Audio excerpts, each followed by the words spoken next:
and welcome to the Fast Forward Show. I am delighted to have back with us today Chris Wilkinson, who's the Director of CDW Financial. Now, Chris, welcome. Good morning. Again, good morning. Last time when I interviewed you, you talked us through how you'd been helping businesses in distress, of which is a lot of them are around at the moment, and you gave us some great tips and insights as to what businesses should be doing and thinking about if they're worried about how long they would survive in this current climate. But actually, out of that conversation, I discovered in the prep for the interview that you are running a business. You've run a few successful businesses. You've even got your own private aviation business and your own flying instructor license. Yeah. You left school with no GCSEs. And so please tell me more about that. Yeah, absolutely fine. So yeah, I left school with no GCSEs. I have severe dyslexia. Okay. So severe dyslexia basically means I basically have a reading and a writing age of a 6-year-old, and I'm 41 years of age. Oh my goodness. Yeah, it is. Yeah. So when I was at school, obviously at the age of secondary school, 16, though dyslexia was around there, and a lot of it people didn't know really what it was in those days at school, and the help was not around like it is now. You went to a special needs class. That class was mixed with children who did not want to be in school, who had other challenges, and there was people like me who just struggled to read and write basically. Yeah, so I left school, and I also went to college where I attempted to study mechanical and electrical engineering. Wasn't really for me, and I left school with nothing really, and I kind of got my first job, first full-time job in working for a bank, just as a cashier basically in Somerset, Taunton, Somerset. I suppose at that age I was in my sort of 18, 19 years of age, so I was beginning to kind of find my strengths with dyslexia. I'll give you an example. When you're a child and you're learning, when you have dyslexia, it's like, imagine you being in a field and it's thick with fog and you can't see anything around you. That's what it's like learning for someone who has dyslexia.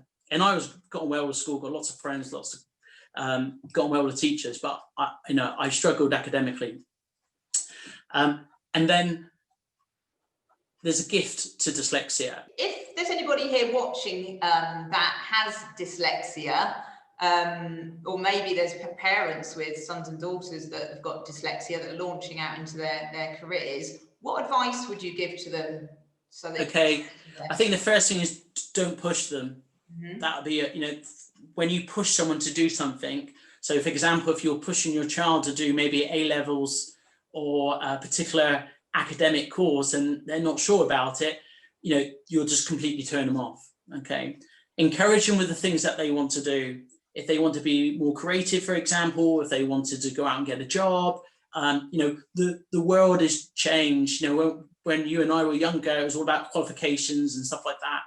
Now, that's okay to have, but you don't really, you can get by without them, definitely.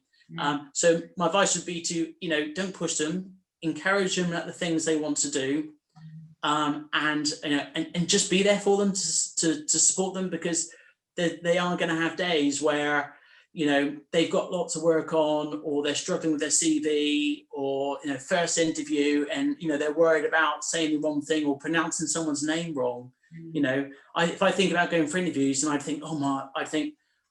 get to the interview and I think I can't pronounce their surname, I've forgotten. It's because my short-term memory is next to nothing, and it's not in my long-term memory and stuff like that. Just think of the basics to help them prepare. I